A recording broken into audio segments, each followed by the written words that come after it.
The wallet hit the pavement at 9:47 p.m., leather slapping concrete like a gunshot nobody heard.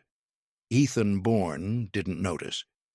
He was already 3 strides past the restaurant's valet stand, phone pressed to his ear, negotiating a merger that would close in Singapore by dawn. His driver idled at the curb. The city blurred around him. Another Tuesday, another deal, another night where nothing unexpected ever happened. Until she ran. "Sir, wait, please." The voice cracked with panic, feminine and foreign, vowels rounded by an accent he couldn't place.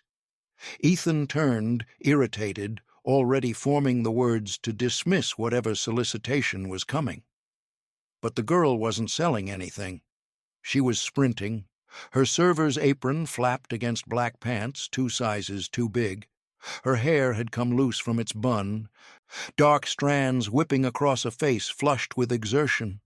She clutched something black in her hands, his wallet, and the way she gripped it, like it might explode, made his pulse stutter. You dropped," she gasped, breathless, shoving it toward him like evidence she needed to be rid of. "I'm sorry, I should have. I saw it fall, but the manager wouldn't let me leave until I cleared my tables. I'm so sorry." Ethan stared at her, at the way her hands shook, at the desperation in her apology for returning something that was his fault for losing. "Thank you." He took the wallet, barely glancing at her. His tone was polite but distant, the kind of courtesy billionaires dispense like spare change. "I appreciate it." He turned to leave. That should have been the end. "Hey, beautiful people. Welcome back. I hope you're having an incredible day. Wherever you're watching from, drop a comment below and let me know what city or country you're tuning in from. I love hearing from you. And if you haven't subscribed yet, do me a favor and hit that button. Trust me, you're going to want to see how this story unfolds. Now, let's get back into it. Ethan opened the wallet as his driver opened the car door. Credit cards, untouched. Cash, still folded. ID exactly where he'd left it. But there was something else. Tucked behind his driver's license, folded into a tight square. Paper that didn't belong. He pulled it out. Government letterhead. Official seal. Dense legal text. And at the top, in bold black print, Maria Sullivan, petition for adjustment of status, file, Winer 847 NVC 2024. His breath caught. The name meant nothing. The birthday, July 8, 1999, meant nothing. But the file number. That made his blood turn to ice. Because 4 months ago, in a conference room that smelled like bourbon and old leather, Ethan had signed a stack of sponsorship applications. 20, maybe 30 pages. His friend, State Senator Richard Kapoor, had slid them across the table with a smile that felt like a favor being called in. "Just employment petitions," Kapoor had said. "Deserving workers who need opportunities. You're helping good people, Ethan. Your signature carries weight." Ethan had signed them all without reading. Why wouldn't he? Kapoor was a friend. The applications looked legitimate, and Ethan Bourne didn't have time to vet paperwork for charity cases, except they weren't charity cases. They were being sold, and one of them, this one, the girl's case, had his signature buried somewhere in the file. He looked up. The girl was still standing on the sidewalk, 20 feet away, watching him with the wariness of someone who'd learned not to expect good things from powerful men. She hadn't left. Maybe she was waiting for a tip. Maybe she was just too exhausted to move. Ethan's mouth went dry. "How did this get in my wallet?" His voice came out sharper than he intended. She flinched. I don't know what you... This." He held up the paper, hand steady, even though his heart was hammering. "This letter. It has your name on it." The color drained from her face. For 3 seconds, she didn't breathe. Then she lunged forward, reaching for it. "That's mine. I didn't mean to. It must have fallen. I'm so sorry. I didn't steal anything, I swear." "I'm not accusing you of stealing." Ethan pulled the letter back, scanning it again. Petition denied. Appeal deadline, October 15th, 10 days from now. "I just want to know how it ended up in my wallet." Maria's voice fractured. I don't know. I've been carrying it everywhere because I need to. I have to show it to the lawyer, but maybe when I picked up your wallet, it must have gotten mixed in. I didn't—" She was spiraling, words tumbling over each other, hands twisting the hem of her apron. Ethan's mind raced. She didn't know. She had no idea his name was anywhere near her case, no idea the man whose wallet she'd just returned was one of the reasons her life was collapsing. "What happened?" he asked quietly. "Why was your petition denied?" Maria's eyes filled. She looked away, jaw tight, fighting for control. When she spoke, her voice was rehearsed, the kind of script immigrants learn to recite when explaining why their dreams are dying. "The job I was promised doesn't exist. The man who said he'd sponsor me took my money and disappeared. The agency keeps telling me to wait, but my visa expired 2 months ago and I—" Her breath hitched. "I have 10 days to appeal, but I can't afford a real lawyer. And even if I could, I don't have the documents they need because the man who filed everything is gone." Ethan's chest tightened. "What was his name?" "The man who filed your documents." Victor Chen. He worked with some government program. He said he had credentials, references."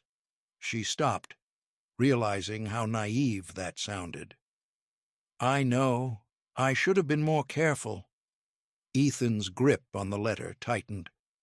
Victor Chen. He knew that name. Chen had been at the same meeting where Kapoor brought the applications. Chen had handled the logistics, the processing. And if Chen had disappeared, this wasn't a mistake. This was a system. "Maria," his voice came out rough, "do you have somewhere safe to stay? Family? Friends?" Her laugh was bitter. "I'm an immigrant server living in a city where rent is $3,000 a month. What do you think?" Ethan should have walked away, should have handed back the letter, climbed into his car, let his lawyers handle whatever mess Kapoor had dragged him into. But when Maria reached for the paper, her fingers brushed his, and he saw it. The faint scar on her wrist, the calluses on her palms, the way her uniform hung loose because she'd lost weight she couldn't afford to lose. This girl had run after him, sprinted to return his wallet. And he had destroyed her life without even knowing her name. "Keep the letter," he said quietly, "but I need you to do something for me." Maria's eyes narrowed. "What?" "Meet me tomorrow, noon. There's a coffee shop 2 blocks north. Brighton's. Do you know it?" "Why?" "Because I think I can help you." She stepped back, suspicion flaring. "I don't need charity." "It's not charity." Ethan's voice dropped. "It's an apology." Before she could ask what he meant, he turned and got into the car. As it pulled away, he looked back through the tinted window. Maria stood alone on the sidewalk, clutching the letter to her chest, her expression caught between hope and terror. She had no idea what she'd just set in motion, and neither did he. Maria didn't sleep. She sat on the edge of her mattress, a twin-size thing she'd bought off Facebook Marketplace that sagged in the middle, and stared at the government letter until the words blurred. Petition denied. She'd read it so many times she had it memorized. Every bureaucratic phrase, every cold, clinical reason why her life didn't matter enough to let her stay. The studio apartment wasn't really hers. She shared it with 2 other women. Yuki, a nursing student from Tokyo who worked overnight shifts at a hospital, and Carmen, a housekeeper from Guatemala, who sent every spare dollar back to her 3 kids. They split the $2,400 rent 3 ways, which meant Maria paid $800 for a sleeping bag in the corner and access to a bathroom she had to schedule. She didn't complain. Complaining was a luxury for people who had options. At 5:30 a.m., Maria gave up pretending she'd rest. She showered in 4 minutes, Yuki needed it by 6, and pulled on the same black pants and white shirt she wore to every shift. Her reflection in the cracked mirror looked hollow. 25 years old, but her eyes belonged to someone much older. Her phone buzzed. A text from her younger brother, Sam, back in the Philippines. Sam, did you wire the money yet? Mama's medicine is running low. Maria's stomach twisted. She'd promised to send $300 this week, but between the lawyer's consultation fee she couldn't afford and the syndicate payment she'd already missed, she had $84 in her account. She typed back, "Soon, I promise." Another lie. She was drowning in them.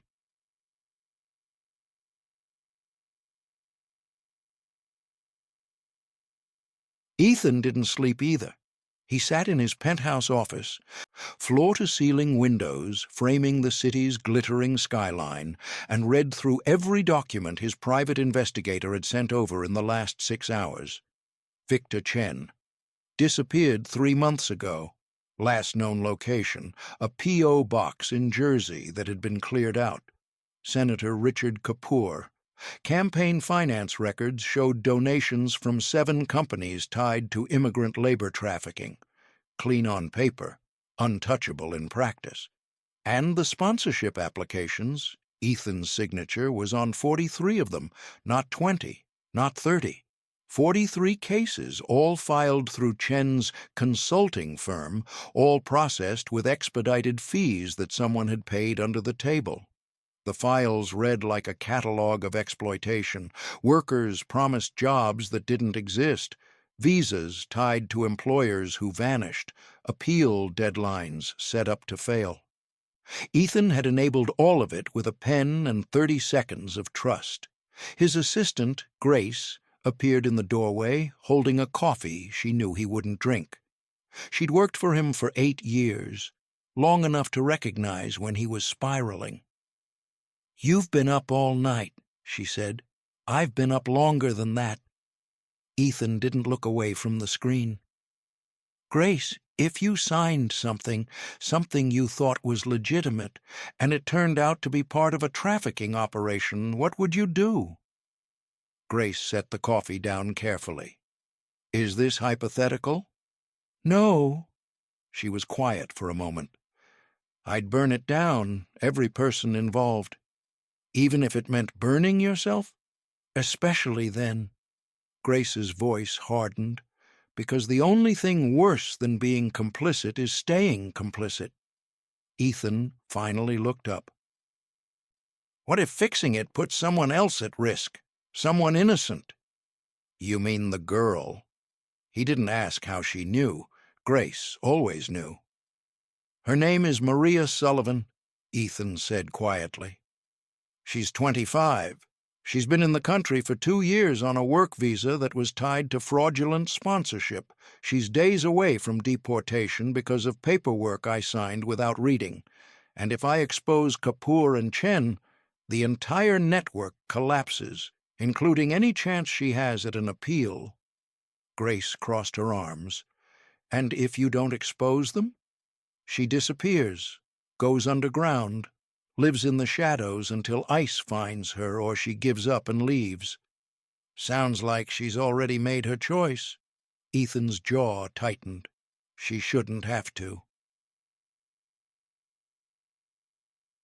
Maria arrived at Brighton's Coffee at 11:53 a.m., 7 minutes early, because being late felt like proving every stereotype right. The cafe was the kind of place she'd never enter on her own: minimalist furniture, pour-over coffee that cost $8, clientele in tailored suits discussing stock portfolios. She felt like an imposter in her cheap coat and scuffed sneakers. Ethan was already there, seated at a corner table, dressed in a charcoal sweater that probably cost more than her rent. He looked different in daylight, older, tired, human. When he saw her, he stood. "Maria, thank you for coming." She didn't sit. "You said you could help." "How?" "Straight to the point. No pleasantries." Ethan respected that. "Sit down, please."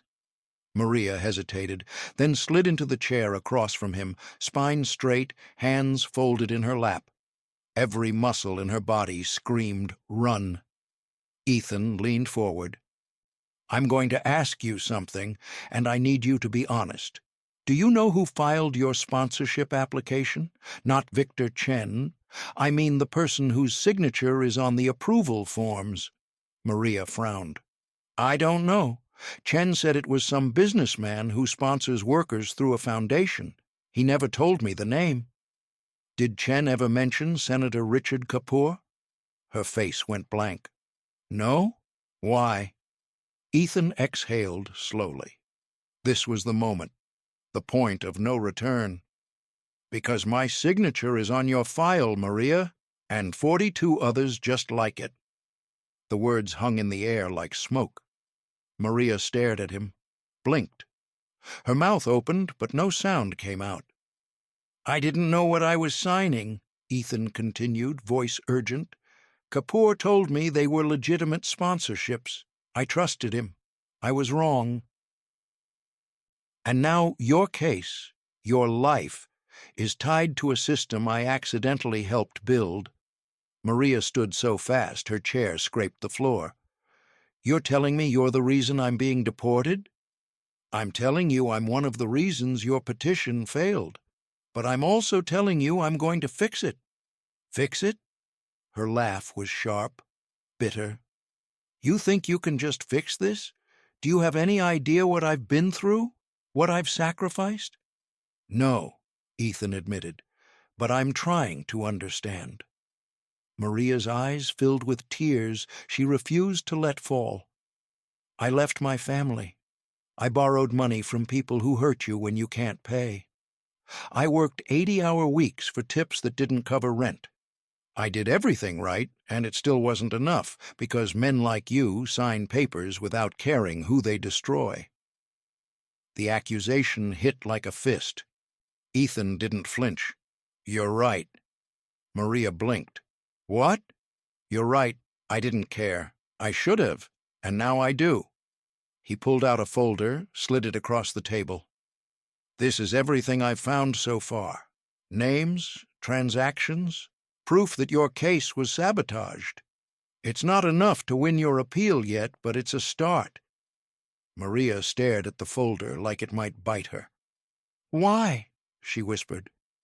"Why do you care now?" Ethan met her eyes. "Because you ran after me to return my wallet. You didn't have to. You could have kept it, sold my cards, taken the cash. But you didn't. You apologized for something that wasn't your fault." His voice cracked. "And I can't stop thinking about what kind of person does that after everything you've been through." Maria's hands shook as she reached for the folder. "If I help you," she said slowly, "if I let you fix this, what do you want in return?" "Nothing.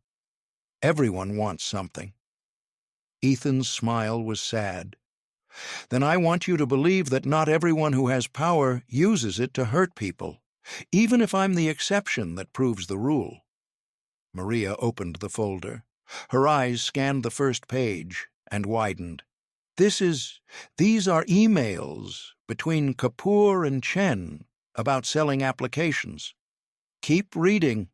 She did, and with every page her expression shifted from suspicion to shock to something that looked dangerously close to hope. Maria read until her hands went numb. Email after email, bank transfers coded as consulting fees, a spreadsheet listing 43 names, workers like her, with dollar amounts next to each one. Hers was $12,000. The price Victor Chen had charged some phantom employer for a sponsorship that never existed. She'd paid Chen $8,000 of her own borrowed money she'd gotten from a loan shark in Queens who charged 15% interest per month. Someone had made $20,000 off her desperation. Who paid the employer's portion? Maria's voice was barely audible. Ethan's expression darkened. Shell companies, all registered to the same business group. They collect from workers like you, then charge fake employers for sponsorships that go nowhere. Kapoor legitimizes the paperwork, Chen processes it, and everyone profits except the people who actually need help. Maria set the folder down, vision swimming. How many? That I know of? 43. But the pattern goes back 3 years. There could be hundreds of people like her, bleeding themselves dry for a chance that was rigged from the start. "Can you prove Kapoor knew?" she asked. "Not yet. He's careful. Every email is vague. Every transaction is laundered. But Chen—" Ethan pulled out another document. "Chen kept records. Insurance, probably. If we find him—" "He's gone," Maria interrupted. "You said so yourself. People don't just disappear. They run to something. We find what he's running to. We find him." Maria laughed, a broken sound. "You say we like I'm part of this. I'm not a detective. I'm a waitress who's about to be deported. You're a victim who deserves justice. Justice doesn't stop deportation." Her voice cracked. "I have 8 days left, Ethan. 8 days before I lose everything. Your emails and spreadsheets won't change that." Ethan leaned across the table. "What if I told you I could buy you time?" "How?" "I file an emergency intervention. My lawyers petition for a stay based on new evidence of fraud in your original application. It's not a guarantee, but it could freeze your case for 60 days, maybe 90. Maria's breath caught. "And then what? I wait while you play detective? What if you don't find Chen? What if Kapoor buries this? I can't—" Her voice broke. "I can't hope again just to watch it collapse." "Then don't hope." Ethan's voice was firm. "Get angry. Fight. Make them answer for what they did to you." Their eyes locked. For the first time since she'd run after him on that sidewalk, Maria saw something in Ethan Bourne that wasn't pity or guilt. She saw rage. The same rage that had been building in her chest for 2 years. "If I do this," she said slowly, "if I let you file that petition, I need something from you first." "Name it." "I need to meet him. Kapoor." Ethan's face went blank. "Absolutely not." "Why?" "You said you want justice. I want to look him in the eye and know he's the reason my life fell apart." "Maria, Kapoor is dangerous. If he finds out you're connected to me—" "He already destroyed me." Her voice rang through the cafe. Heads turned. Maria lowered her tone, but the fire didn't leave her eyes. "What more can he take? I have nothing left to lose." "You have your life." "Do I?" Maria's laugh was hollow. "I'm invisible, Ethan. People like Kapoor built their careers on people like me staying invisible. I want him to see me. I want him to know I'm not going to disappear quietly." Ethan ran a hand through his hair. Every instinct screamed this was a mistake. But the determination in Maria's eyes, the refusal to be erased, reminded him why he'd pulled her into this in the first place.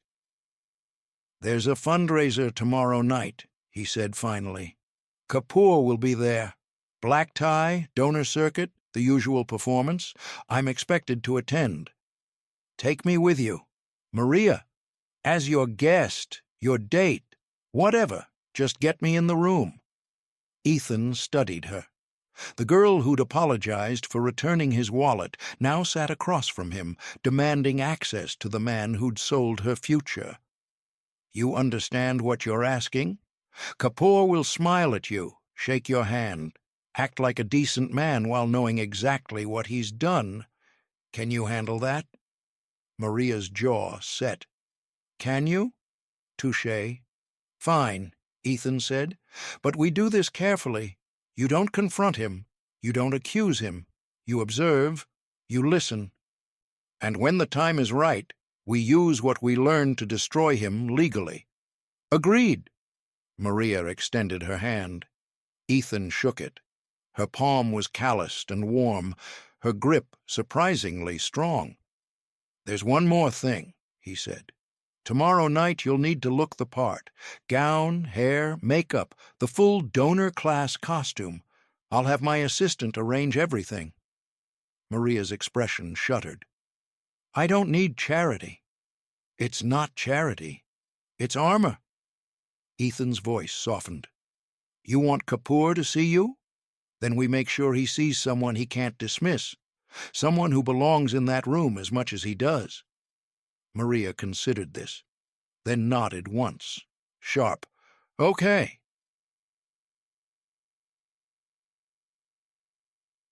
Ethan's phone buzzed as Maria left the cafe. A text from an unknown number. "Unknown, I know what you're doing. Stop now, or the girl pays for it." His blood turned to ice. He dialed his head of security immediately. "Marcus, I need a detail on Maria Sullivan. Full coverage. She doesn't leave her apartment without someone watching." "Threat level?" "High. Someone's already watching us." Ethan hung up and stared at the message. Kapoor didn't make idle threats, which meant he already knew about the meeting, about Maria, about everything. This wasn't just about fixing a mistake anymore. This was war. And Ethan had just painted a target on the back of a girl who'd only ever tried to do the right thing. That night, Maria returned to her apartment to find an envelope slipped under the door. No name, no return address. Inside, a single photograph. Her brother, Sam, walking out of their mother's house in Manila.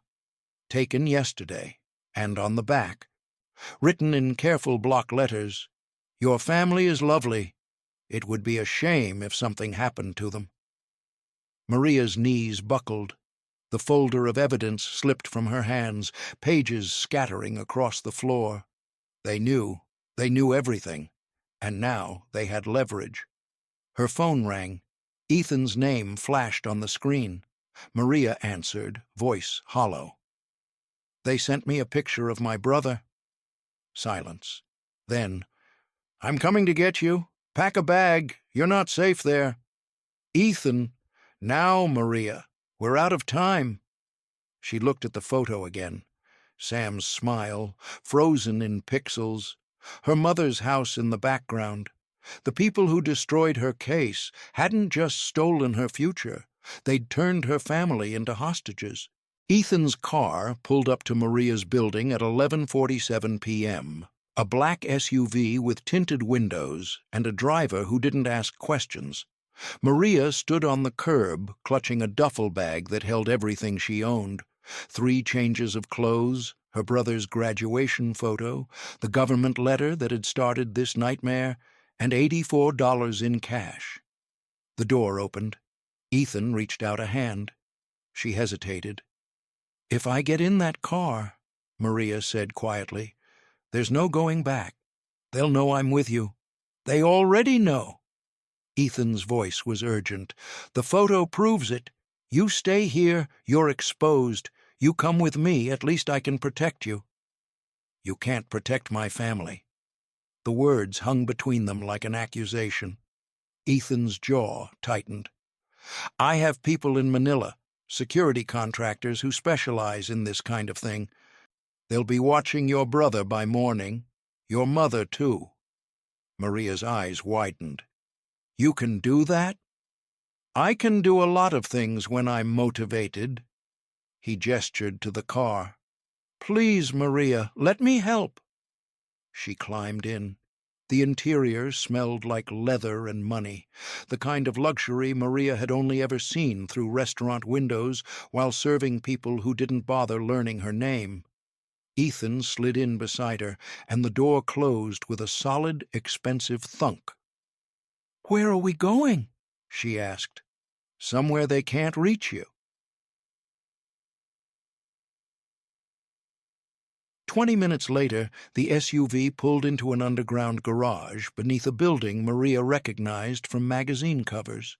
The Ashford Residences, penthouses that started at $15 million. "You live here?" she whispered. "For now." Ethan led her to a private elevator that required a key card. "It's secure. 24-hour concierge, cameras on every floor, biometric access only. If Kapoor's people try anything, we'll know." The elevator rose silently. 37 floors up. Maria watched the numbers climb and felt her stomach drop with each one. This wasn't her world. She didn't belong in places where elevators moved this smoothly. The doors opened directly into Ethan's penthouse. Floor-to-ceiling windows overlooked the city, a glittering sprawl of lights that looked almost beautiful from this height. The apartment was enormous, open-concept living space, a kitchen bigger than Maria's entire studio, hallways disappearing into darkness, and empty, so empty it echoed. "Guest room is down the hall, second door on the left," Ethan said. "Bathrooms attached. There's food in the fridge. Help yourself to anything." Maria set her duffel down, suddenly exhausted. "Why are you doing this?" "I told you." "No." She turned to face him. "The lawyer, the evidence, the security for my family." "That's guilt." "I understand guilt. But this?" She gestured at the penthouse. "Bringing me into your home? That's something else." Ethan was quiet for a long moment. When he spoke, his voice was raw. 6 years ago, my younger sister died. Drug overdose. She'd been struggling for years, but I was too busy building my empire to notice, too focused on deals and mergers and proving I was smarter than everyone else." He met Maria's eyes. "The night she died, she called me. 3 times. I didn't answer because I was in a meeting that felt important." Maria's breath caught. "I don't get to save my sister," Ethan continued. "But maybe if I can help you, it means something. Maybe it means I'm not completely useless when it matters." The vulnerability in his voice cracked something open in Maria's chest. "I'm not your sister," she said softly. "I know." Ethan's smile was sad. "But you're someone's, and that has to be enough." Maria didn't sleep well in the guest room. The bed was too soft, the silence too complete. She was used to Yuki's alarm at 5 a.m., Carmen's snoring, the constant hum of a city that never stopped moving. At 3:17 a.m. she gave up and wandered into the living room. Ethan was there, sitting on the couch with his laptop, still dressed in the same clothes from earlier. Papers covered the coffee table. Printouts, highlighted sections, handwritten notes in tight, angry script. "You're still awake," Maria said. He looked up, startled. "So are you." She sat on the opposite end of the couch, tucking her legs beneath her. "What are you working on?" "Chen's digital footprint. Bank records, travel history, property purchases, anything that might tell us where he went." Ethan rubbed his eyes. "But he's smart. Everything's buried under LLCs and offshore accounts." Maria leaned forward, studying the papers. "What about his family? Does he have one?" "Wife, no kids, but she filed for divorce 4 months ago, right before he disappeared. She might know where he is." Ethan shook his head. "Already tried. Her lawyer shut us down. Says she hasn't heard from him and doesn't want to." "You believe that?" "I don't know what to believe anymore." Ethan closed the laptop. Chen was careful, too careful, like he knew this was coming. Maria picked up one of the printouts, an email from Kapoor to Chen dated 3 weeks before Chen vanished. Subject line, "Loose ends." "What if he didn't run?" she said slowly. "What if Kapoor made him disappear?" The temperature in the room seemed to drop 10 degrees. "You think Kapoor killed him?" Ethan's voice was tight. "I think Kapoor is a politician who's built his career on looking clean. Chen was a loose end with records that could destroy him." Maria met Ethan's eyes. "If I were Kapoor, I wouldn't let that risk walk around." Ethan stood abruptly, pacing to the windows. "If Chen's dead, we have no case, no witness, just documents that Kapoor's lawyers will argue are fake or misinterpreted. Unless we find the body." "Maria, I'm serious." She stood too, moving to his side. "If Chen's dead, there's evidence, police reports, missing persons filings, something. We just have to look." Ethan turned to her.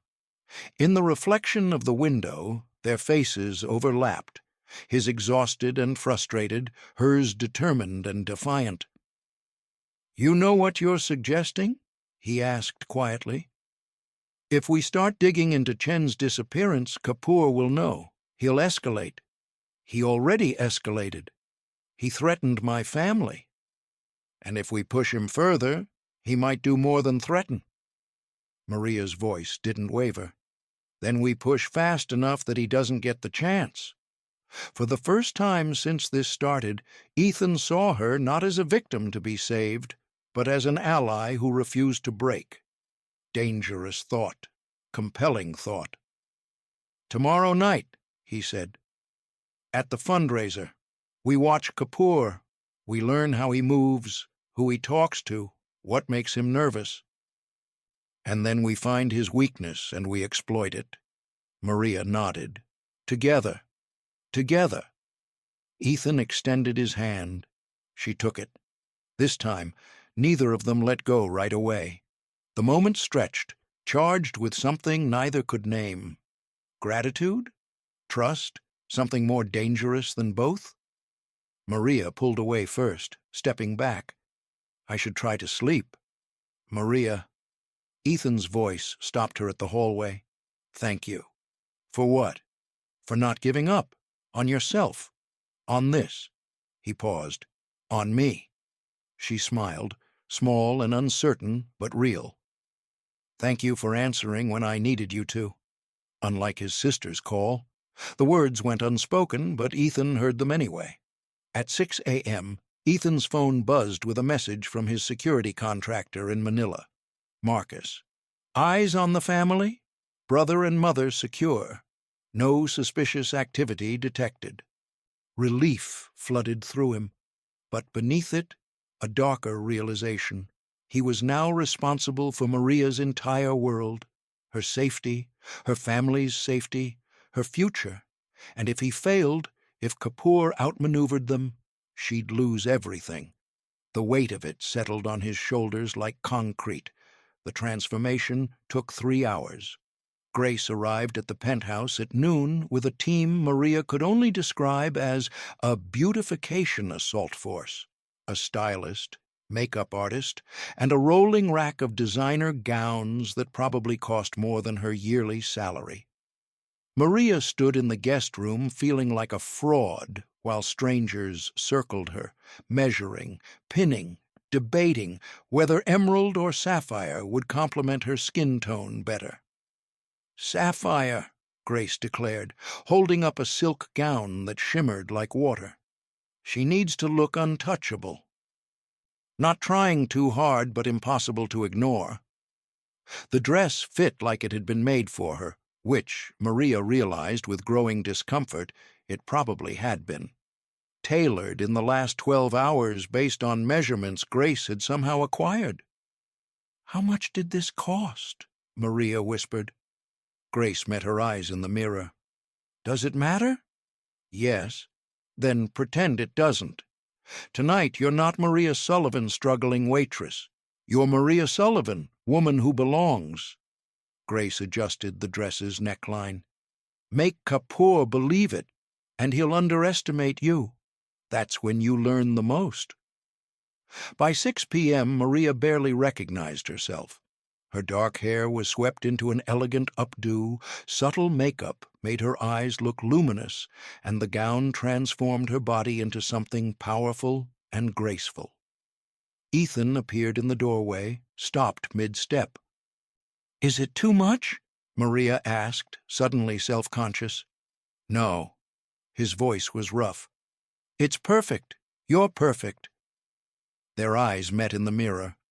Something electric passed between them, a recognition that this had stopped being just about justice somewhere along the way. Maria looked away first. "We should go." The Metropolitan Club's ballroom dripped with old money and older corruption, crystal chandeliers, champagne fountains, a string quartet playing something classical that Maria didn't recognize. Every person in the room wore wealth like a second skin. Ethan's hand settled on the small of Maria's back as they entered. Protective, possessive, real. "Stay close," he murmured. "Kapoor's at 3 o'clock. Don't look directly at him yet." Maria resisted the urge to turn her head. Instead, she accepted a champagne flute from a passing waiter and forced herself to smile as Ethan introduced her to a parade of donors whose names she immediately forgot. Then she saw him. Senator Richard Kapoor stood near the far wall, mid-50s, silver hair, expensive suit, laughing at something a tech CEO was saying. He looked normal, pleasant even.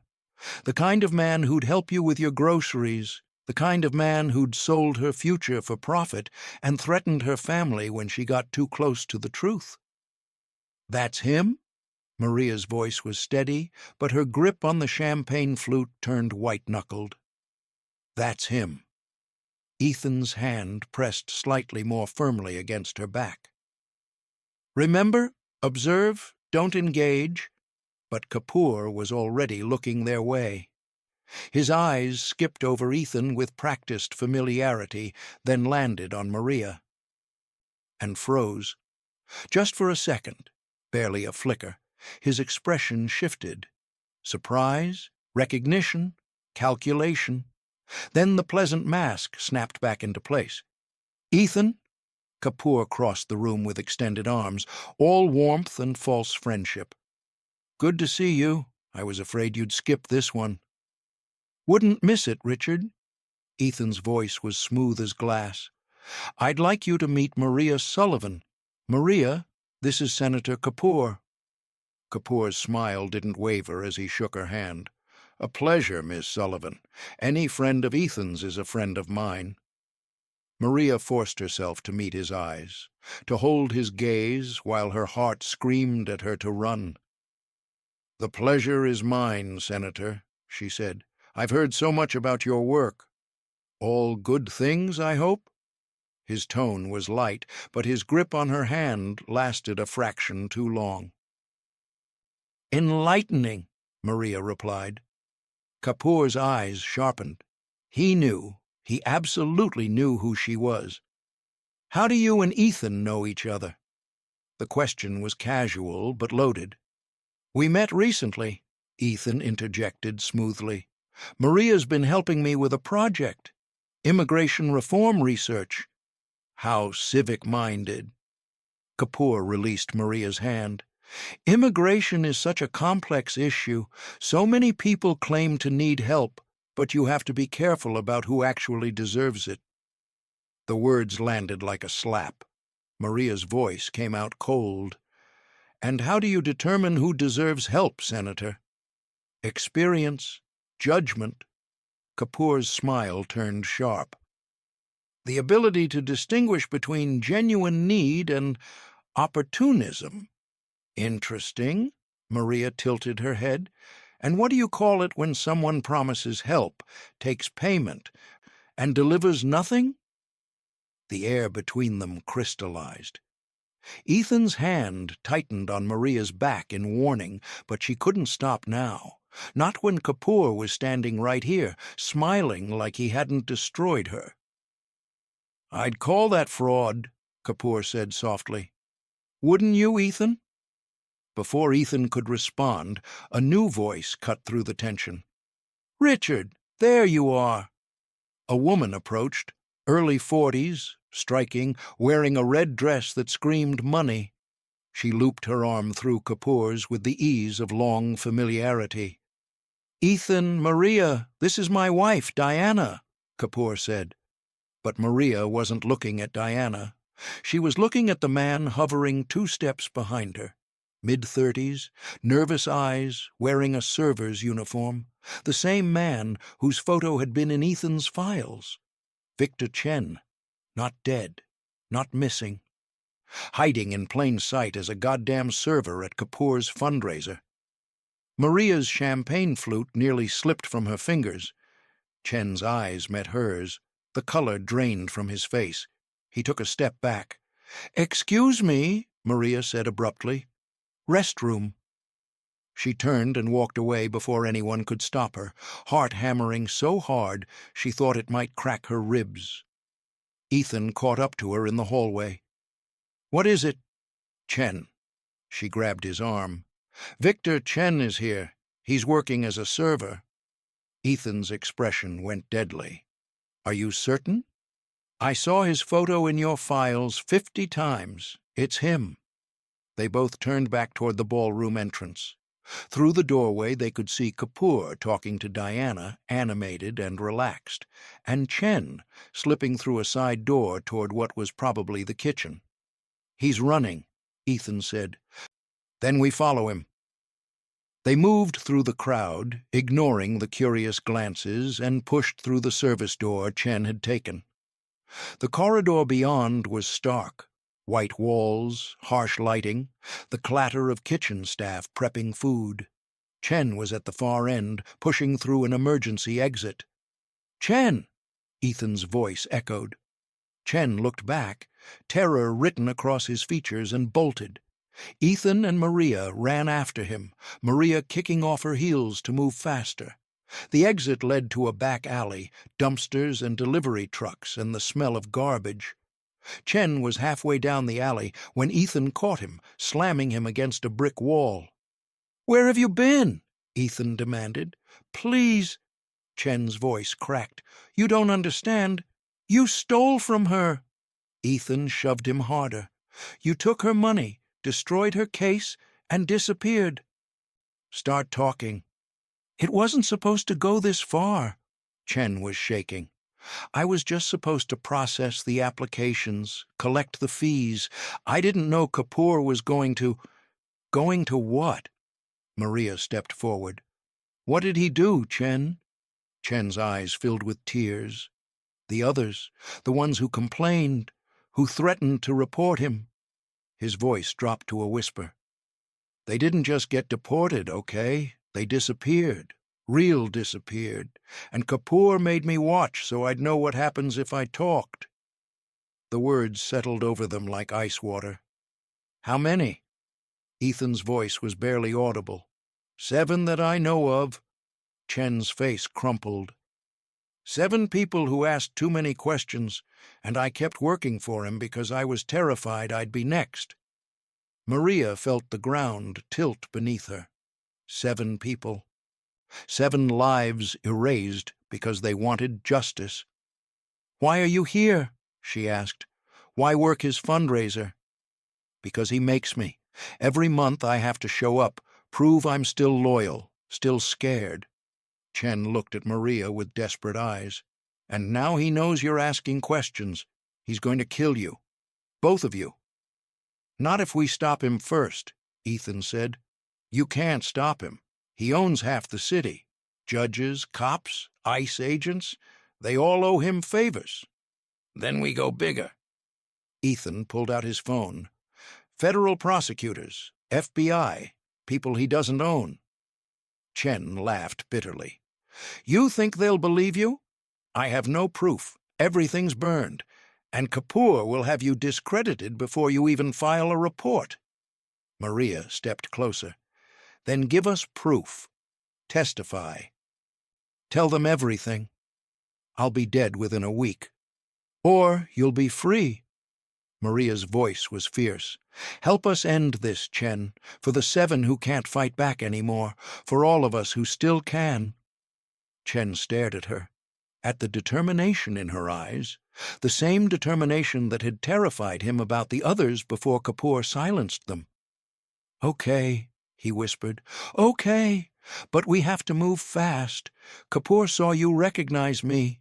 He's probably already making calls." They had 37 minutes before everything unraveled. Ethan rushed Chen and Maria back to the penthouse, his driver breaking every traffic law, while Ethan made calls to his legal team. Chen sat in the back seat, shaking so hard his teeth chattered, while Maria held his hand, the hand of the man who'd stolen from her, because he looked like he might shatter into pieces. "We get Chen somewhere safe," Ethan was saying into his phone. "Then we contact the U.S. Attorney's Office first thing tomorrow. Witness protection, immunity deal, whatever it takes." His phone buzzed with an incoming call. "Unknown number," Ethan answered. "Hello? You have something that belongs to me." Kapoor's voice was silk over razors. "I'd like it back." Maria watched the color drain from Ethan's face. "I don't know what you're talking about," Ethan said carefully. "Don't insult my intelligence. Chen left the fundraiser with you. That makes you complicit in harboring a fugitive who's violated the terms of his cooperation agreement." "Cooperation agreement?" Ethan's eyes cut to Chen. "What is he talking about?" Chen's face crumpled. "I'm sorry. I'm so sorry. He said if I testified against the others, he'd let me live." Maria's stomach dropped.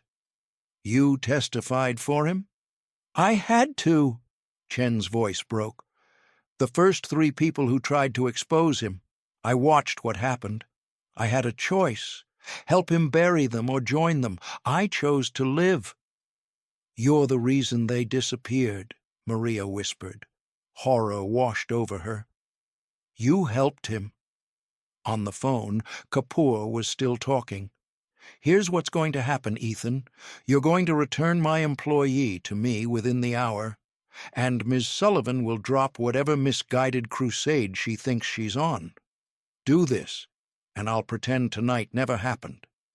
And if I refuse, then I stop being polite." Kapoor's tone turned arctic. "Chen knows things about you, too, Ethan. Where did you think the money for your sister's rehab came from? The facility that kept her death quiet for 12 hours while you scrubbed the police report?" Ethan's grip on the phone turned white-knuckled. "I have copies of everything," Kapoor continued. "Financial records, payoffs to the medical examiner, text messages between you and the rehab director, Ethan Bourne, billionaire philanthropist who paid 6 figures to cover up his sister's overdose to protect his reputation. How do you think that plays in the press?" "You're bluffing." "Am I? Check your email." Ethan pulled the phone away, switched to his inbox. A new message from an anonymous account. Subject line, "Your sister's legacy." He opened it, scanned documents, bank transfers, text messages in his own words. "Whatever it takes. I need this buried." His vision tunneled. "1 hour, Ethan." Kapoor hung up. The SUV pulled into the penthouse garage. They rode the elevator in crushing silence. Inside the apartment, Chen immediately went to the windows, peering out like Kapoor's people might rappel down the building any second. Maria stood frozen in the center of the living room, still wearing the sapphire gown that now felt like a costume for a play that had gone horribly wrong. Ethan pulled up the files Kapoor had sent. Each one was worse than the last. "He's not bluffing," he said quietly. "Everything here? It's real. I did pay to keep my sister's death quiet, not because I was ashamed of her, because I couldn't handle the media circus. The questions, the blame. His voice cracked. I was protecting myself, not her memory, and now Kapoor owns that. Maria sank onto the couch. So that's it? We just give up? If I don't, he destroys me. And once I'm destroyed, I can't protect you. I don't need you to protect me. Maria's voice rose. I need you to fight. With what? Ethan threw his phone onto the coffee table. Chen's testimony is worthless. He's compromised.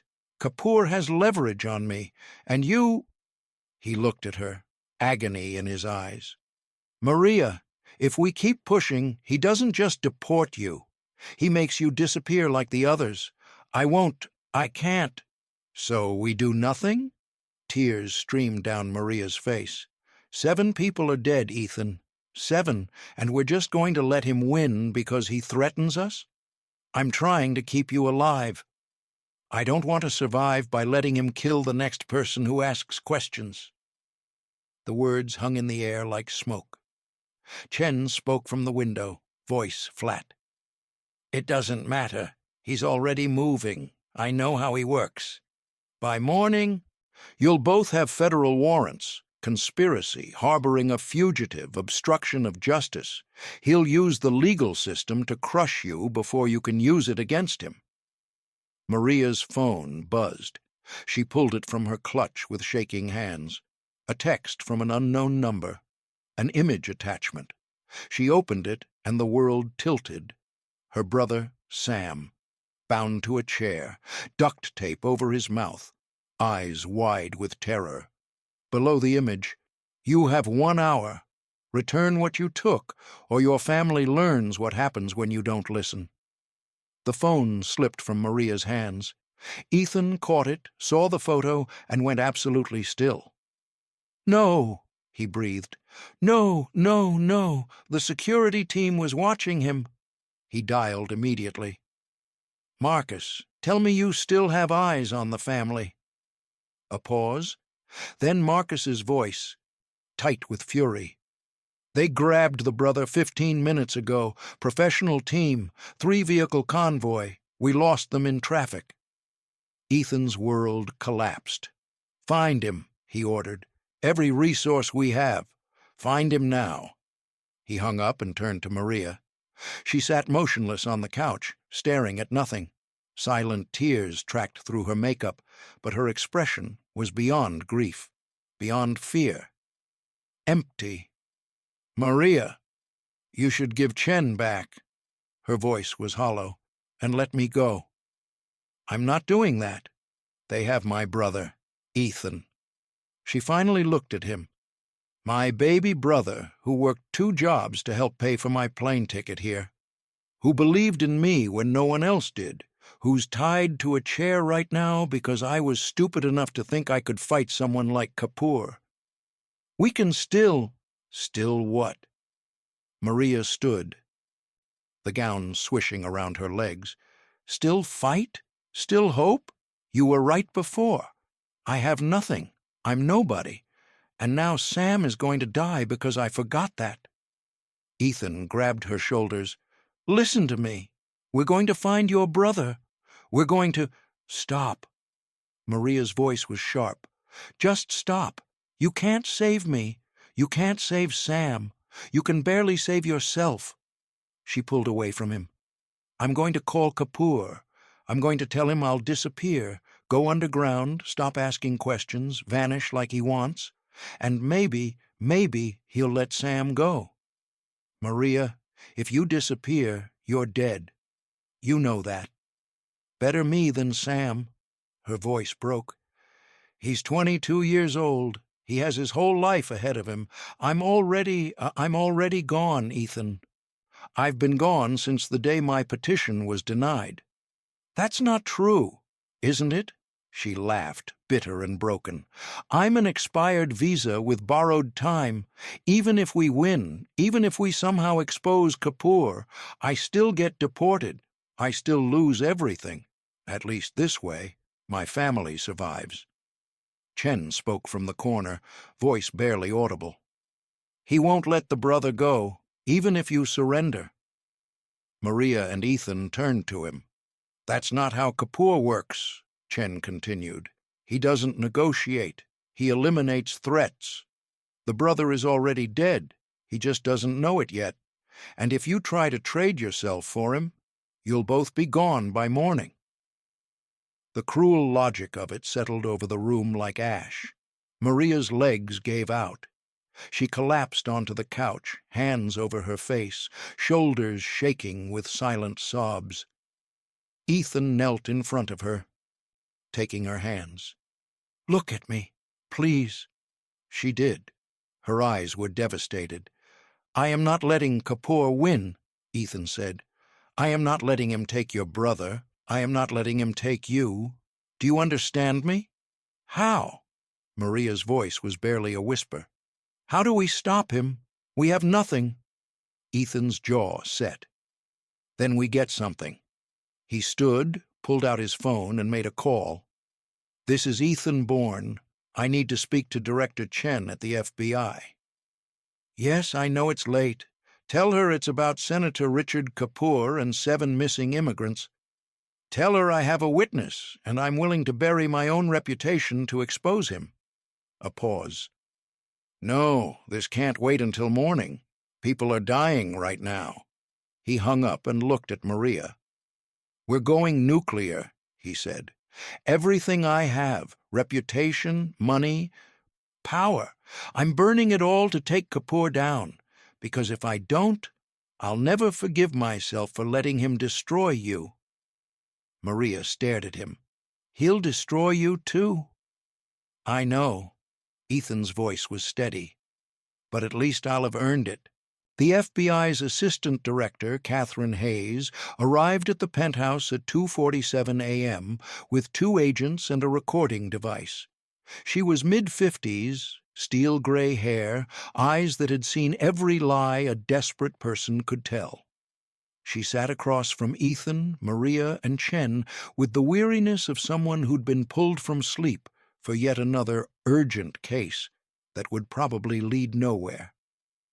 "You have 30 minutes to convince me this isn't wasting federal resources," Hayes said flatly. "Start talking." Ethan slid a folder across the table. "Senator Richard Kapoor has been running an immigration fraud scheme for at least 3 years. Fake sponsorships, stolen fees, forged documents. He's made millions. And when victims tried to expose him," his voice hardened, "they disappeared. 7 people that we know of." Hayes didn't touch the folder. "That's a serious accusation against a sitting senator." "It's the truth," Maria said. Her voice was hoarse from crying, but steady now. Resolved. "I'm one of his victims. He stole my money, destroyed my case, and tonight he kidnapped my brother to keep me quiet." Hayes's expression shifted, a flicker of interest. "Your brother was kidnapped? Have you filed a police report?" "Kapoor owns half the police," Chen spoke up. "If she calls them, they'll either ignore it or tip him off." "And you are?" "Victor Chen. I processed the fraudulent applications, under duress." Chen's hands shook. "Kapoor made me watch what happened to people who refused to cooperate. I testified for him to stay alive. But I can give you everything. Names, dates, bank accounts, bodies." "Bodies?" Hayes leaned forward. "You're telling me there are bodies?" "3 that I know locations for. Construction sites, warehouse foundations, places Kapoor has financial interests." Chen pulled out his phone with trembling hands. "I kept records, insurance, locations saved in an encrypted file in case he ever turned on me." He opened an app, entered a password, and pulled up a map with 7 red pins. Hayes stared at the screen. Her jaw tightened. "Jesus Christ," she breathed. "Will you help us?" Ethan pressed. "We have a witness, documentation, physical evidence. But Maria's brother has maybe hours before Kapoor. If what you're saying is true, this is bigger than a kidnapping." Hayes pulled out her phone. "I need to bring in a task force. FBI, ICE, U.S. Marshals. There's no time for a task force, Maria interrupted. Every minute we waste is a minute my brother doesn't have. Hayes met her eyes. For a moment, the professional mask cracked, and Maria saw something human underneath. A mother, maybe, imagining her own child in danger. "Where do you think they're holding him?" Hayes asked. Chen zoomed in on the map. "Kapoor has a warehouse in Red Hook. Officially, it's for his wife's import business, but it's where he handles problems. Soundproof. No cameras nearby. Easy water access for disposal." Maria's vision swam. Disposal. Ethan's hand found hers under the table, squeezed tight. Hayes made a call. "This is Hayes. I need a tactical team at the Federal Building in 20 minutes. Full gear?" Hostage situation. A pause. "Yes, I'm authorizing it. We're moving now." She hung up and stood. "Chen stays here with Agent Morrison. You're in protective custody as of this moment. Bourne, Sullivan, you're coming with me. If this goes sideways, I need you where I can see you." "I want to be there when we get Sam," Maria said. "Not happening. You're a civilian." "He's my brother," Maria's voice cracked. "I'm not sitting in a car while you— Please, I need to see him. I need to know he's okay." Hayes studied her, then nodded once, sharp. "You stay behind the perimeter. You follow orders, and if I tell you to run, you run. Understood?" "Understood." The warehouse loomed against the pre-dawn sky, a massive concrete structure squatting on the waterfront like a predator. Dim lights glowed in second-floor windows. 2 cars parked outside, both expensive, both empty. The FBI tactical team spread out in the darkness, silent as ghosts. Hayes positioned Maria and Ethan behind an armored vehicle 50 yards back. "Radio chatter indicates 4 hostiles inside," Hayes murmured into her comm. "Unknown if the hostage is secured or mobile. Rules of engagement, non-lethal unless lives are threatened. We need these people alive to testify." Maria gripped Ethan's arm so hard her nails bit through his jacket. "What if we're wrong? What if Sam's not there?" "Then we find where he is, and we don't stop until we bring him home." Ethan's voice was fierce. "I promise you, Maria, we don't stop." Hayes gave the signal. The team moved. Breaching charges blew the warehouse doors with a percussion that rattled Maria's bones. Flashbangs followed, white light and deafening sound. Then shouting, FBI agents pouring inside like a flood. "FBI, hands up, get on the ground." Gunshots, 3 sharp cracks that made Maria scream. Then silence.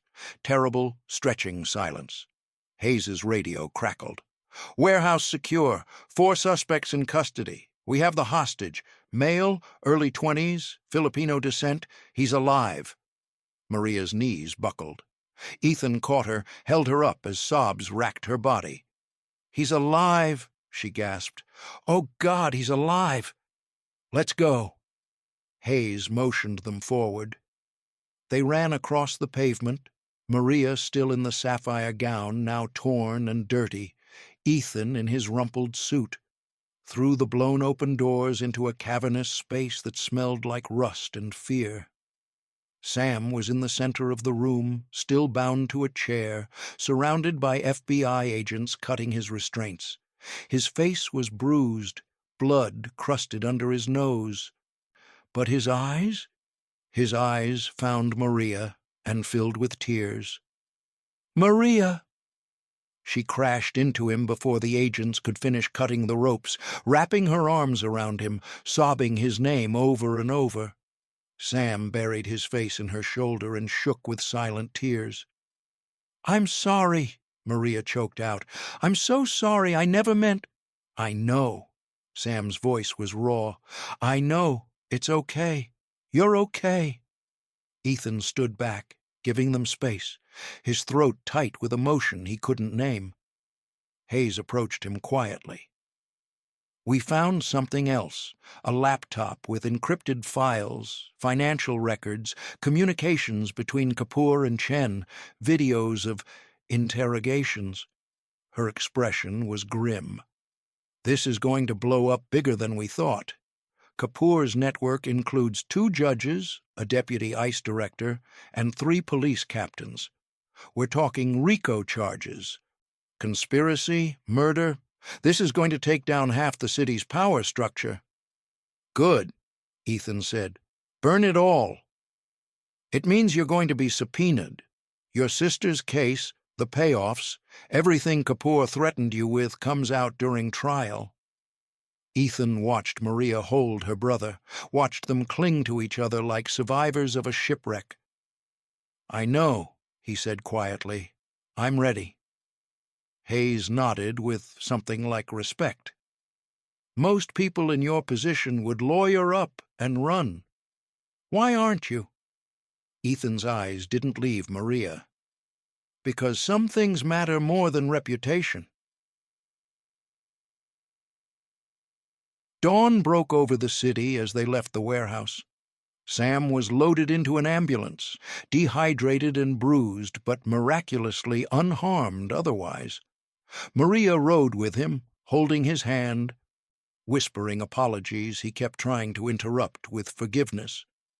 Ethan followed in Hayes's SUV, exhaustion settling into his bones. His phone buzzed. A text from an unknown number. "Unknown? You've made a terrible mistake. This isn't over. Kapoor, still free, still dangerous." But for the first time since this nightmare began, Ethan wasn't afraid, because Maria was safe. Sam was safe, and the man who'd destroyed so many lives was about to face justice. "Let him come," Ethan murmured to himself. "I'm done running." At the hospital, Maria found Ethan in the waiting room. She'd changed out of the ruined gown into hospital scrubs a nurse had given her. Her makeup was gone, her hair down, her eyes red-rimmed but clear. "Sam's going to be fine," she said. "They want to keep him overnight for observation, but—" Her voice broke. "He's going to be fine. I'm glad." Ethan stood. "Maria, She crossed the space between them and wrapped her arms around him. Ethan froze for a heartbeat. Then his arms came up, holding her close, breathing in the scent of her hair. "Thank you," Maria whispered against his chest. "For everything. For not giving up. For fighting when I couldn't. You fought the hardest of all of us." Ethan's voice was rough. "I just finally showed up when it mattered." Unlike with his sister. Maria pulled back just enough to look up at him. "Your sister would be proud of you, for this, for choosing to help someone even when it cost you everything." Ethan's eyes filled. "I hope so." They stood there in the fluorescent hospital light, 2 people who'd found each other in the wreckage of corruption and greed, holding on like they might never let go. Senator Richard Kapoor was arrested at 6:32 a.m. in his Georgetown townhouse, still in silk pajamas, sipping coffee while his lawyers were already on the phone. He smiled at the FBI agents like they were old friends stopping by for breakfast. "This is a misunderstanding," Kapoor said smoothly. "Whatever Victor Chen told you, he's a disgruntled former employee with a criminal record. Save it for your arraignment." Hayes slapped handcuffs on him with more force than necessary. "Richard Kapoor, you're under arrest for racketeering, conspiracy to commit murder, human trafficking, and about 15 other charges I'm going to enjoy reading to you." Kapoor's smile finally cracked. "You have no idea what you've started. I know people—" "We know." Hayes leaned in close. "We arrested 6 of them an hour ago, your judges, your cops. Your deputy director at ICE. They're all in federal custody, and they're all going to throw you under the bus to save themselves. That's how this works when the shield comes down." For the first time, Kapoor looked afraid.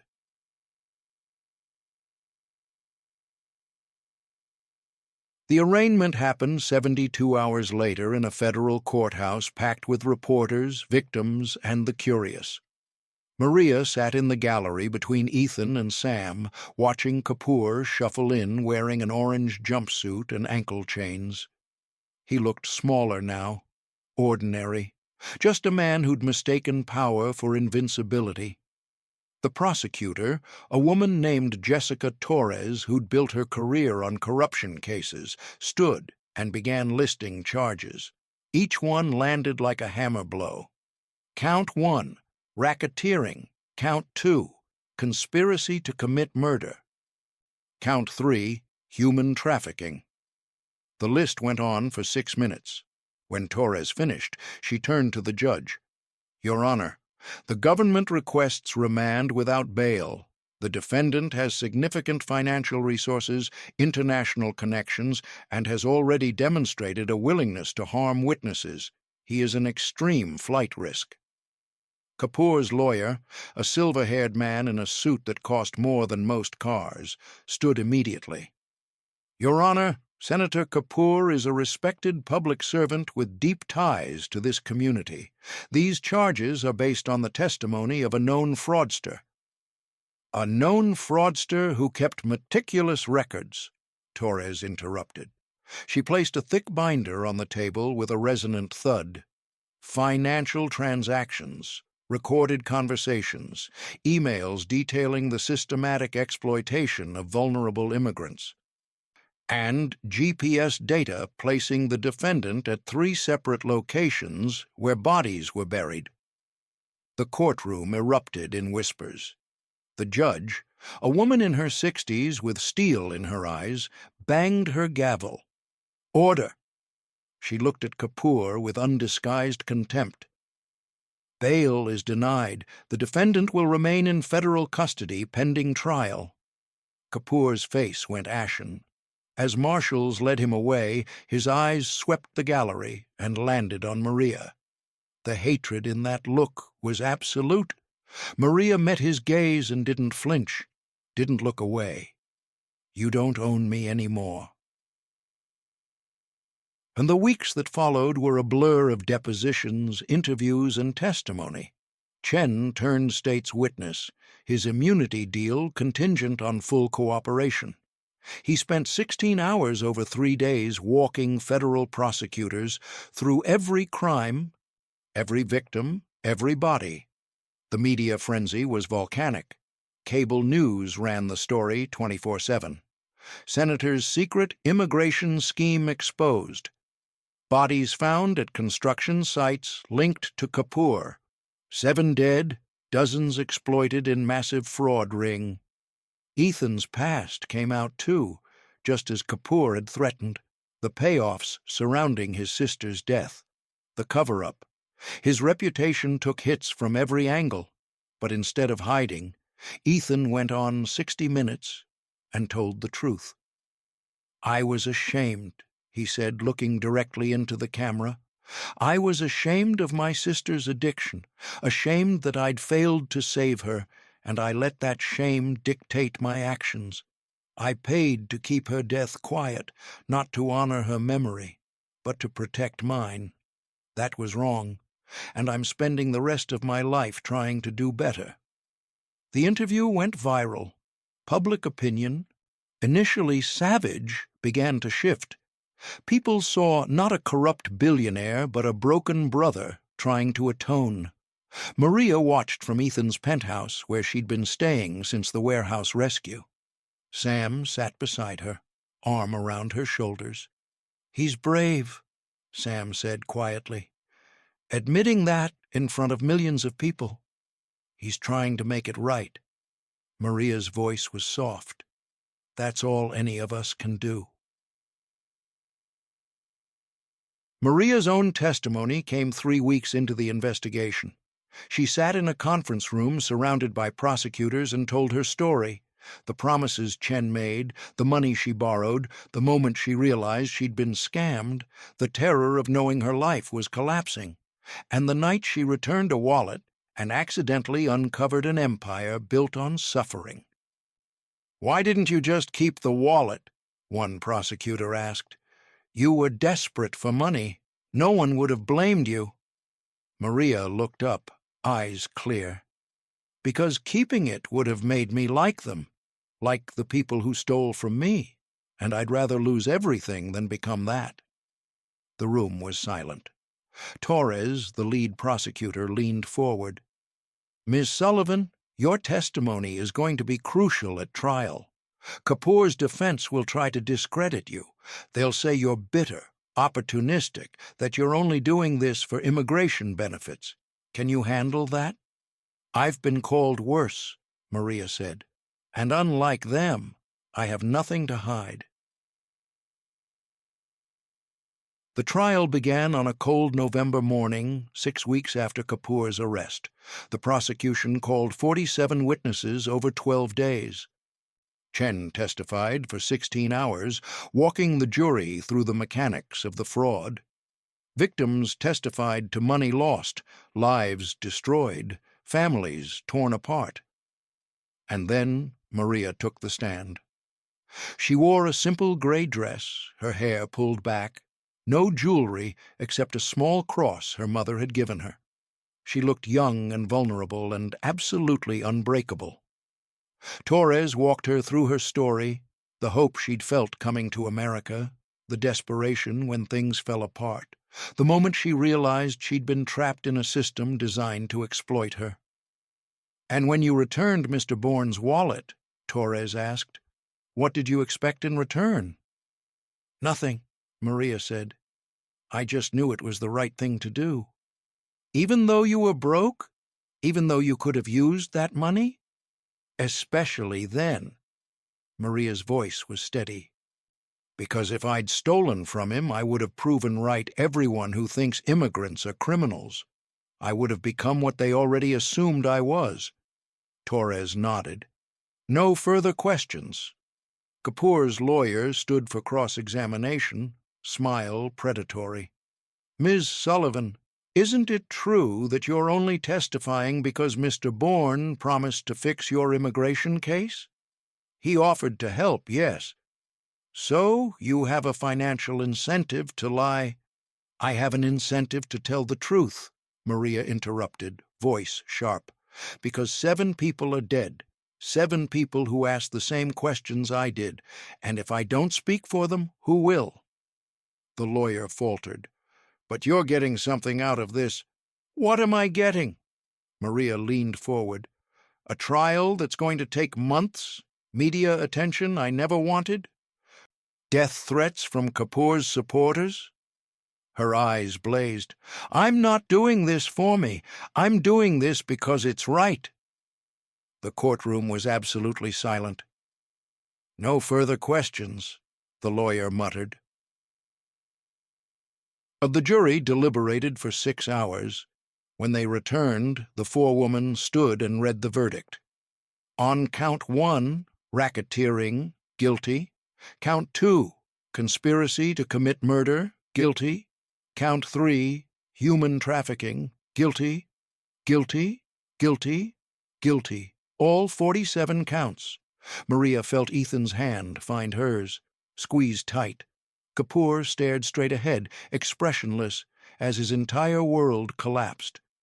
The judge set sentencing for 3 weeks later. When it came, she showed no mercy.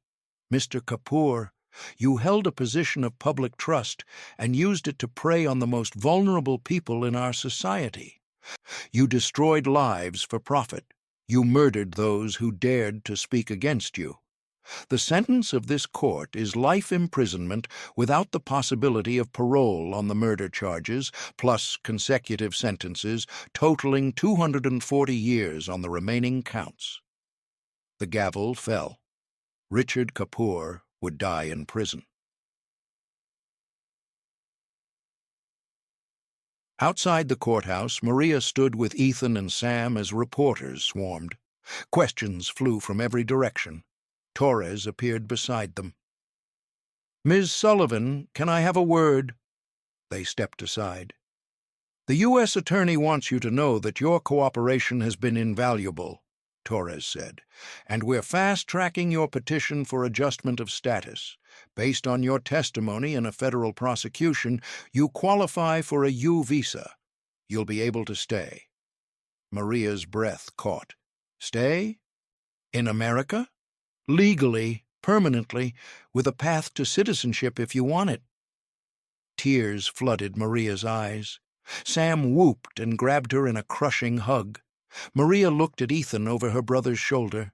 He was smiling, the first real smile she'd seen since this all began.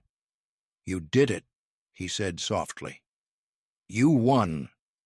"We won," Maria corrected, and for the first time in 2 years, she felt something she'd almost forgotten. Hope. 6 months later, Maria stood in the kitchen of her new apartment, a modest one-bedroom in Brooklyn that she could actually afford now, and watched the sunrise paint the city gold. The coffee maker burbled behind her, filling the space with warmth and the promise of a normal morning. Normal.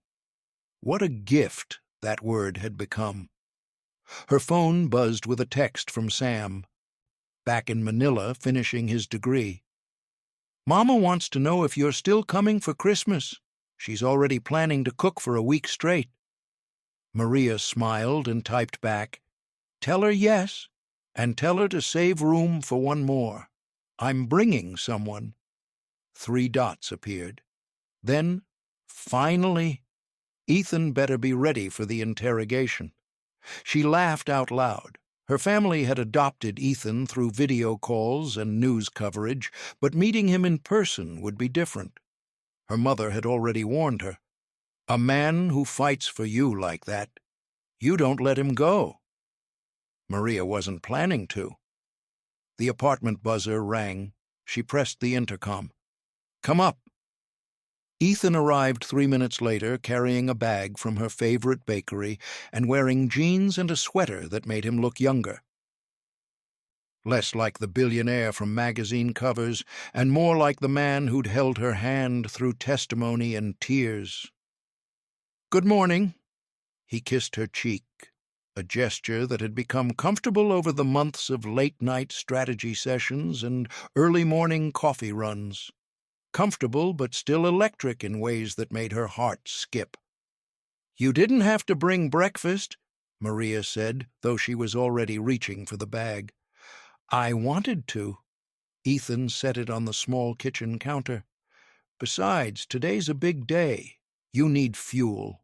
Today, her citizenship interview. The U visa had given her legal status, but this was permanence. This was choosing America and having America choose her back. "Are you nervous?" Ethan asked. "Terrified."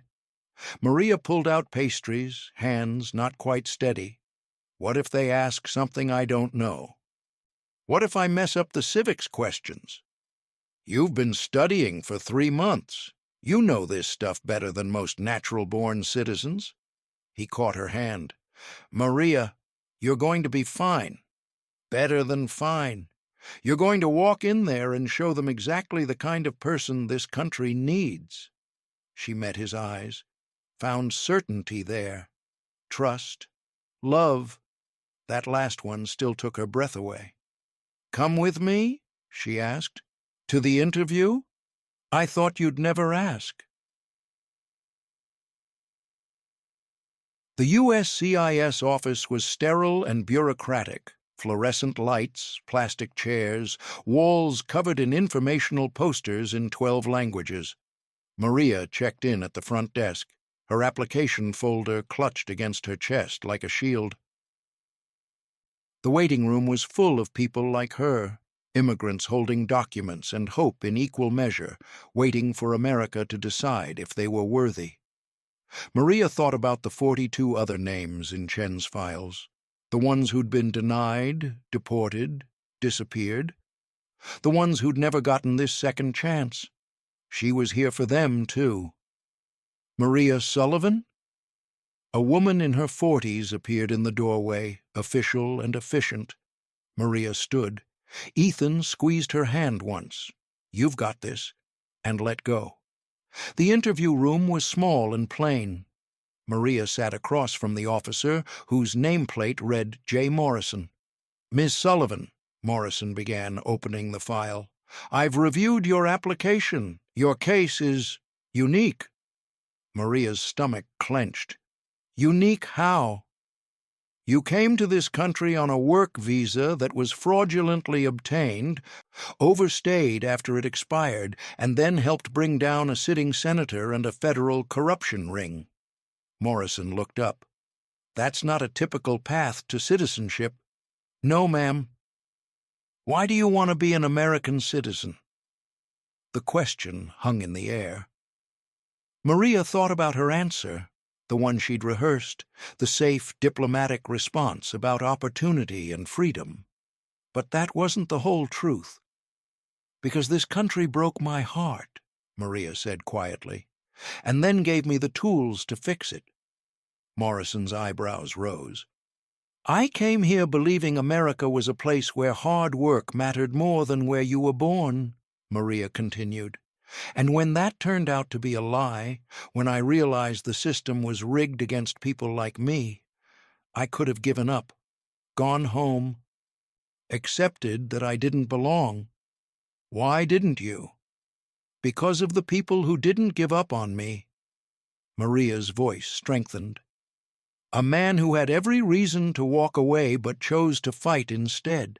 FBI agents who believed my story when they didn't have to. Prosecutors who treated me like a person, not a case number. They showed me that America isn't just the corrupt systems, it's also the people trying to fix them." Morrison was quiet, pen poised over the evaluation form. "I want to be a citizen," Maria said, "because I want to be part of that fight. I want to help other immigrants who are where I was. I want to build the country that I believed in before I got here, the one that actually lives up to its promises." Morrison set down her pen. "That's a lot of responsibility to take on." "I know, but someone has to." Maria's eyes were steady. "And I've learned that waiting for someone else to fix things means they never get fixed." A smile ghosted across Morrison's face. "All right, Ms. Sullivan, let's move to the civics portion." The questions came rapid fire. Who wrote the Declaration of Independence? How many amendments does the Constitution have? What is the supreme law of the land? Maria answered each one without hesitation, 2 years of living in America's shadows having taught her more about its founding principles than most people learned in a lifetime. When it was over, Morrison closed the file. "Congratulations, Ms. Sullivan. Your application for citizenship is approved. You'll receive your oath ceremony date within 6 weeks." Maria's vision swam. "Approved? Approved." Morrison extended her hand. "Welcome home." Maria stumbled out of the interview room, disbelief and joy warring on her face. Ethan stood immediately, searching her expression. "I passed," she breathed. "I'm going to be a citizen."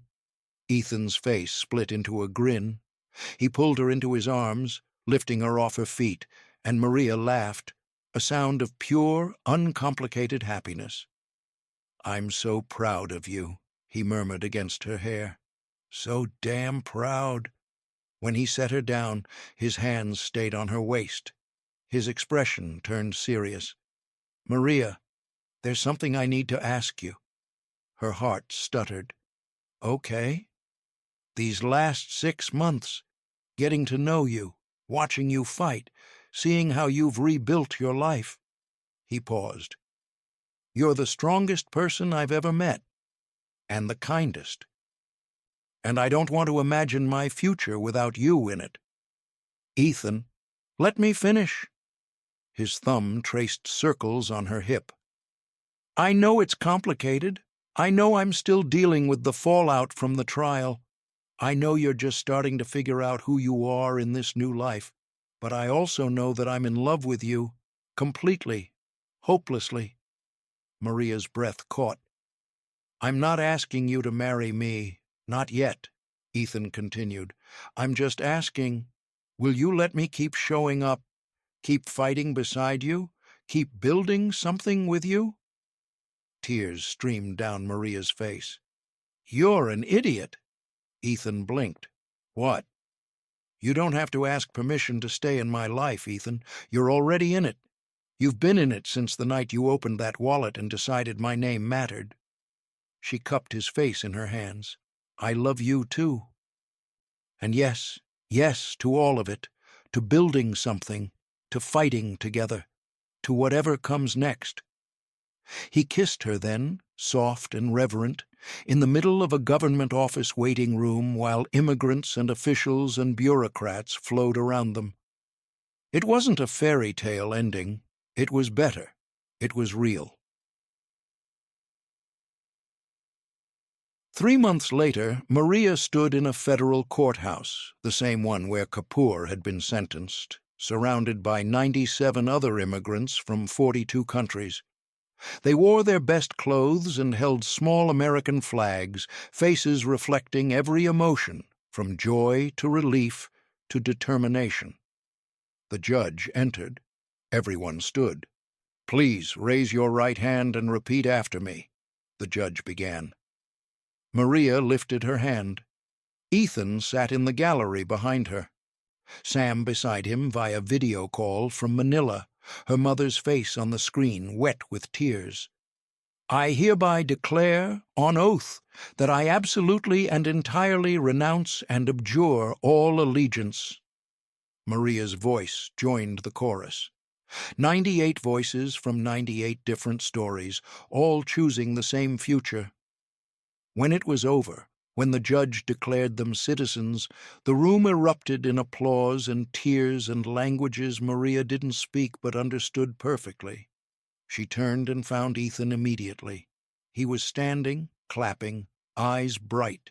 She'd returned his wallet 6 months ago. He'd returned her life. And now they had forever to figure out what came next. 1 year later, the Maria Sullivan Foundation opened its doors on a Tuesday morning in Queens. The office was modest. 3 rooms, second-hand furniture, a coffee maker that only worked half the time, but the mission statement on the wall was bold: "Justice for those the system forgets." Maria stood at the entrance, welcoming their first clients. 2 women from Honduras whose sponsorship applications had been denied under suspicious circumstances. Ethan worked in the back office, using his connections and resources to fund what Maria had built with her testimony and truth. Together, they'd already helped 11 people navigate immigration fraud, recovered $47,000 in stolen fees, exposed 2 more corrupt officials. It wasn't enough. It would never be enough, but it was a start.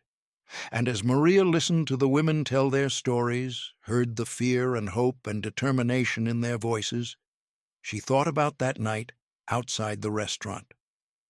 The night she'd run after a stranger to return what he'd lost, never knowing she'd find what she'd been looking for all along: home, justice, love, and the courage to fight for all 3.